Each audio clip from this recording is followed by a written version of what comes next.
Hello everyone. आज के इस वीडियो में हम child labour prohibition and regulation act 1986 करने जा रहे हैं। इंट्रोडक्शन की बात करें तो the children labour act 1986 61 act था 86 का। ये कब इनटू फोर्स आया आपका 23 दिसंबर 1986 में। ये ऑल ओवर द इंडिया में एक्सटेंड हुआ है। अमेंडमेंट हुआ इसका, जो मेन अमेंडमेंट था वो 2016 में, जिसमें काफ़ी इंपॉर्टेंट चेंज आए। This act is to protect the children from exploitation and to secure childhood and education। Main जो इस एक्ट को लाने का मकसद था वो चिल्ड्रन की एक्सप्लॉयटेशन को रोकना और सिक्योर करना चाइल्डहुड को और एजुकेशन को। The main purpose of this act to prohibit the engagement of children in all occupation and to prohibit the engagement of adolescent in hazardous occupation and process. तो इस act का जो purpose है वो है चिल्ड्रन को हर occupation से prohibit करवाना और एडोलसेंट्स को हजार्डियस ऑक्यूपेशन से प्रोहिबिट करना है।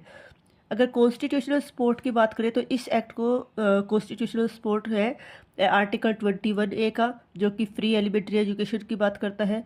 आर्टिकल 24 जो कि आपका प्रोटेक्शन देता है till the age of 14 year from any kind of hazardous employment से। आर्टिकल 39E जो प्रोटेक्ट करता है चिल्ड्रन को एब्यूज़ ऑफ और फोर्स्ड एम्प्लॉयमेंट से। उसके बाद आर्टिकल 39F जो आपको इक्वल अपॉर्चुनिटी फैसिलिटी और फ्रीडम डिग्निटी की बात करता है। आर्टिकल 45 जो कि आपका अर्ली चाइल्डहुड केयर और एजुकेशन की बात करता है अप टू 6 ईयर तक। तो ये सब आर्टिकल है कॉन्स्टिट्यूशन के जो इसको इस एक्ट को सपोर्ट कर रहे हैं।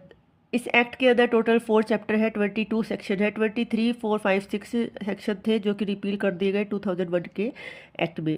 इसमें एक शेड्यूल है जिसमें अंदर 2 पार्ट है। फर्स्ट पार्ट जो कहता है वो हैजार्डियस ऑक्यूपेशंस की लिस्ट, ऑक्यूपेशन और प्रोसेस की लिस्ट है, जहाँ पे एडोलसेंस का प्रोहिबिशन है वर्क करना। ऑक्यूपेशन है आपके जैसे माइंस, कॉलरीज और इनफ्लेमेबल सब्सटेंस। प्रोसेस है जैसे लेदर, टैनिंग, केमिकल इंडस्ट्रीज। उसके बाद लिस्ट बी में है आपका लिस्ट दे रखी है ऑक्यूपेशन और प्रोसेस की, जहाँ पे चिल्ड्रन का प्रोहिबिशन है हेल्प करना फैमिली को या फैमिली एंटरप्राइज में। ऑक्यूपेशन है डीविंग या सर्कस। प्रोसेस है जैसे सोप मैन्युफैक्चरिंग, वूल क्लीनिंग। इन सब में प्रोहिबिशन है चिल्ड्रंस का। तो ये सब आपके शेड्यूल के अंदर दिया गए हैं पार्ट ए और पार्ट बी के नाम से। एम्स और ऑब्जेक्ट की बात करें तो the main aim of the act are prohibit the employment of adolescents in hazardous occupation and process, to regulate the working condition of children is permitted sector. यानी adolescence का हजार्डियस ऑक्यूपेशन और process में prohibit करता है employment को, और working hour या working conditions को रेगुलेट करता है जिस सेक्टर्स में परमिटेड है चिल्ड्रंस का जॉब करना। Protect children from exploitation, abuse और economic necessity, to ensure proper development physical, mental या moral. Penalty for employment of children और violation of this act, to obtain uniformity in the definition of child, ban the employment of children, it implies those who not completed their 14-year age, with limited exceptions, ensure education and rehabilitation to rescue children. तो ये सब इसके M है। उसके बाद object की बात करें तो ये बैलेंस करता है economic reality and child welfare को, ग्रेजुअली एलिमिनेट करता है चाइल्ड लेबर को, to align Indian law with international convention like ILO यानी Indian labour organisation standard, to provide a legal framework for prohibition to regulation. तो ये सब इसके object है। उसके बाद सेक्शन 2 ऑलवेज डेफिनेशन से रिलेटेड होता है। तो यहाँ पे डेफिनेशन जो मेन है वो आपकी है 2 के फर्स्ट में आपको एडोलसेंस बताया गया है। एडोलसेंट का मतलब है a person between 14 to 18 year. Child आपके 2 के सेकंड में दे रखी है, इसका मतलब होता है child means a person who is not completed 14 year of age. Family का मतलब यहाँ इंक्लूड होएगा आपका wife, husband, their childrens, brothers, sisters, siblings या इंडिविजुअल। तो ये सब आपके फैमिली के अंदर इंक्लूड है। 2 के 5 में ये आपकी डिफाइन है फैमिली की डेफिनेशन। उसके बाद एक और इम्पोर्टेंट डेफिनेशन आपकी है इस्टेब्लिशमेंट की, जो इंक्लूड करता है shop, commercial establishment, work place, form, residential, hotel, restaurant, eating house, theatres और other place of publish amusement और एंटरटेनमेंट। एक इम्पोर्टेंट नोट है, work done with is allowed, not hazardous, but this exception is controversial, यानी work done with family के साथ allowed है but hazardous नहीं होना चाहिए। लेकिन फैमिली के साथ भी कब, आफ्टर स्कूल और वेकेशंस के टाइम पे ही वो वर्क कर सकता है। Scope of child labour act की बात करें तो ये एक्ट अप्लाई करता है all over the India, all occupation और प्रोसेस के अंदर। कवर करता है ये, प्रोहिबिशन करता है हैजार्डियस वर्क को, रेगुलेट करता है नॉन हैजार्डियस वर्क को।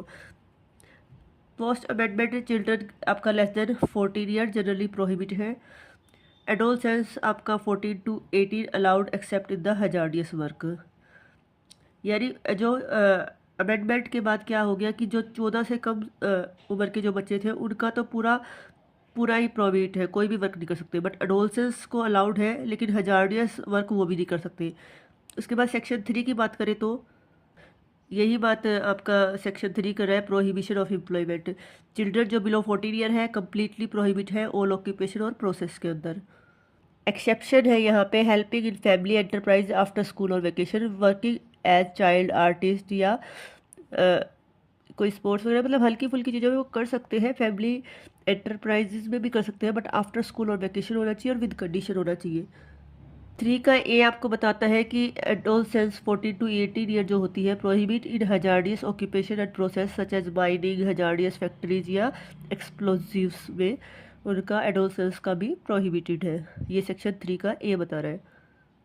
सेक्शन 4 बताता है power to amend the schedule. तो central government after giving notification in the official gazette not less than the 3 month, उसको पावर है वो अमेंड कर सकता है शेड्यूल्स के अंदर। शेड्यूल में क्या थी, लिस्ट थी ना हैजार्डियस ऑक्यूपेशंस की, और सिंपल जो फैमिली एंटरप्राइज से रिलेटेड ऑक्यूपेशन या प्रोसेस थी, तो उसमें अमेंड कर सकता है सेंट्रल गवर्नमेंट। उसके बाद सेक्शन 5 बताता है टेक्निकल एडवाइजरी कमेटी। तो central government by notification in the official gazette constitute करती है एडवाइजरी कमेटी को, जो कि एडवाइस देती है सेंट्रल गवर्नमेंट को of addition of occupation and process to the schedule. Occupation और प्रोसेस कोई ऐड करने हो शेड्यूल के अंदर तो उसके लिए ये कमेटी एडवाइस करती है। कमेटी का चेयरपर्सन होता है और अदर मेंबर होते हैं, बट ये मेंबर एक्सीड नहीं करनी चाहिए 10 से ज़्यादा। में अपॉइंट किए जाते हैं सेंट्रल गवर्नमेंट के द्वारा।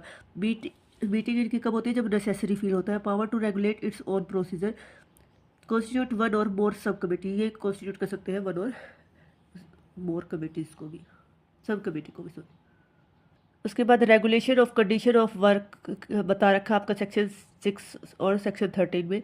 The apply where child work is allowed, जहाँ पे चिल्ड्रन का वर्क अलाउड है वहाँ पे ही अप्लाई होएगा। यहाँ पे वर्किंग आवर आपके सेक्शन 7 में डिफाइंड है, जैसे maximum 3 hour at a stretch, और आपका रेस्ट इंटरवल आपका एटलीस्ट 1 आवर होना चाहिए, नो नाइट वर्क।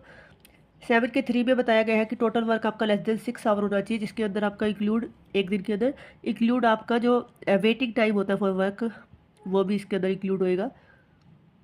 7 का 4 बताता है no work between 7 PM to 8 AM। 7 का 5 बताता है कि no overtime, children cannot be made to work overtime. उसके बाद सेक्शन 8 बताता है आपका weekly holiday, at least 1 day complete holiday मिलेगा आपको पर वीक में। उसके बाद सेक्शन 13 की बात करें तो वो हेल्थ एंड सेफ्टी के बारे में बताता है, जिसमें हेल्थ एंड सेफ्टी में आपका क्या रखा है, क्लीन वर्क प्लेस होना चाहिए, प्रॉपर वेंटिलेशन होनी चाहिए, ड्रिंकिंग वाटर की फैसिलिटी हो, सेफ्टी मेजर्स हो, लेट्रिन एंड यूटिनल्स हो, स्पीटूल्स हो, फेंसिंग एंड मशीनरी हो, लाइटिंग आपकी हो, और डिस्पोजल ऑफ वेस्ट एटसेट्रा, इस टाइप की फैसिलिटी होनी चाहिए उसके वर्क प्लेस में। सेक्शन 14 जो कि बहुत इंपॉर्टेंट है, पेनल्टी की बात करता है। चैप्टर 4 के मिसलेनियस में ये गिवन है। इम्प्लॉइंग चाइल्ड, इस अगर आप कोई चाइल्ड को इम्प्लॉय करते हो तो इम्प्रिजनमेंट मिलेगी आपको 6 मंथ से 2 साल तक की हो सकती है। फाइन आपका 20,000 से अप टू 50,000 तक ये जा सकता है। For repeat offence more severe punishment आपको दी जा सकती है। पेरेंट्स और गार्जियन के केस में फर्स्ट टाइम तो एक्सेप्टेड है, आपको सिर्फ समझा के छोड़ दिया जाएगा, बट अगर रिपीट होता है ये ऑफेंस पेरेंट्स या गार्जियन के द्वारा तो उनको भी 10,000 तक का फाइन है यहाँ पे। उसके बाद 14 का ए आपका सेक्शन बताना है ऑफेंस टू बी कॉग्निजेबल। 14 का बी बताता है आपका child and adolescence labour rehabilitation fund, यानी चाइल्ड और adolescence labour rehabilitation fund create किया जाता है जब कभी एम्प्लॉयर को फाइन जो है उस पर लगाया जाता है वो कलेक्ट करके इस फंड में डाल दिया जाता है, जो कि यूज़ किया जाता है चिल्ड्रन जो रेस्क्यू किए जाते हैं उनके एजुकेशन और रिहेबिलिटेशन में। उसके बाद सेक्शन 16 आपका बताता है प्रोसीजर रिलेटिंग टू ऑफेंस। तो जो इसका प्रोसीजर है, अगर कोई ऑफेंस हो जाता है तो जो भी कोई भी कोर्ट इंफीरियर मेट्रोपॉलिटन मजिस्ट्रेट या मजिस्ट्रेट ऑफ फर्स्ट क्लास, इसका उससे नीचे का कोई भी कोर्ट इसको ऑफेंस का ट्रायल नहीं होगा वहाँ पे। Power to make rule section 18 में बताया गया है appropriate government by notification of official gazette make rule related to condition and safety measure, number of hours permitted to work, the term of officer. तो ये सब रूल्स बनाने की power है अप्रोप्रिएट गवर्नमेंट के पास। उसके बाद सेक्शन 17 आपको बताता है अपॉइंटमेंट ऑफ इंस्पेक्टर के बारे में। अप्रोप्रिएट गवर्नमेंट अपॉइंट करती है इंस्पेक्टर को to check establishment, examine register, complaint inquiry, prosecute offenders. तो ये सब इंस्पेक्टर कर सकता है। 17 का बी बताता है inspection and monitoring. Appropriate government made periodic inspection to the place at which the employment of children prohibited, यानी जहाँ पे चिल्ड्रन की एम्प्लॉयमेंट प्रोहिबिटेड है वहाँ पे पीरियोडिकली इंस्पेक्शन करनी चाहिए अप्रोप्रिएट गवर्नमेंट को। ये 17 का बी बताता है हमें। Rule and notification to be laid before parliament और स्टेट लेजिस्लेशन। सेक्शन 19 बताता है कोई भी रूल बनाया जाएगा, कोई सेंट्रल गवर्नमेंट बनाती है तो वो एज सुन एज पॉसिबल उसको रखना होगा दोनों हाउस के आगे, और इसी तरह स्टेट गवर्नमेंट अगर बनाती है तो उसको स्टेट लेजिस्लेचर के आगे रखना होगा। Power to remove difficulties section 21 बताता है सेंट्रल गवर्नमेंट में by order published in official gazette make such provision not inconsistent with this act, but expire इसका टाइम है no such order expiry of a period of 3 year from the date of assent of the president, यानी president के assent मिलने के 3 साल तक का time है। उसके बाद अगर 3 साल निकल गए, एक्सपायर हो गया ये टाइम, उसके बाद नहीं वो ऑर्डर कोई पब्लिश कर सकती। अगर कुछ लग रहा है कि इस एक्ट को कोई डिफ़िकल्टी एक्ट को मतलब रेगुलेट करते वक्त कोई डिफ़िकल्टीज आ रही है तो उसको रिमूव करने के लिए जब कोई ऑर्डर पास कर सकती है सेंट्रल गवर्नमेंट पब्लिश करके ऑफिशियल गजट में ऑर्डर को, बट टाइम है इसका 3 ईयर। उसके बाद सेक्शन 22 आपका रिपील एंड सेविंग के बारे में है। 23, 24, 25 से 26 आपका हटाई दिए गए। उसके बाद इम्पोर्टेंट फीचर्स की बात करें तो ये फोकस करता है और रिहेबिलिटेशन और rescued children, creation of child and adolescent labour rehabilitation fund करता है ये, और स्ट्रॉन्गर इंस्पेक्शन एंड इन्फोर्समेंट पे काम करता है। क्रिटिसिज्म की बात करें तो फैमिली एक्सेप्शन में lead to hidden child labour, poor implementation in rural and informal sector, poverty still a major cause. उसके बाद कंक्लूजन की बात करें तो act is a protective social welfare legislation aimed at elementary child labour while regulating unavoidable situation. However, effective enforcement plus poverty reduction is essential for real success. यानी बहुत अच्छे से इसको इफ़ेक्टिव इन्फोर्समेंट की जाए और पावर्टी जब कम होएगी तभी रियल सक्सेस मिलेगी इस एक्ट में। अब मेनली कुछ केस लॉ पढ़ लेते हैं हम इससे रिलेटेड। पहला केस है हमारा MC Mehta versus state of Tamil Nadu का। यहाँ पे कोर्ट ने हेल्ड किया कि रेस्क्यू चाइल्ड वर्कर जो है उसके रिहेबिलिटेशन प्लस एजुकेशन पे भी काम करना होगा। केस 2 जो हमारा था वो बंधवा Mukti Morcha versus Union of India का 1995 का था। यहाँ पे हेल्ड किया गया कि abolition of bonded child labour court direct करती है स्टेट को कि प्रोवाइड करवाए social economic justice to these children and provide proper opportunity for their personality development.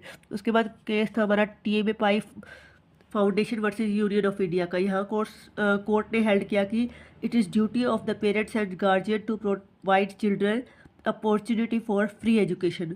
उसके बाद एक है बचपन बचाओ वर्सेस यूनियन ऑफ इंडिया का 2010 का केस।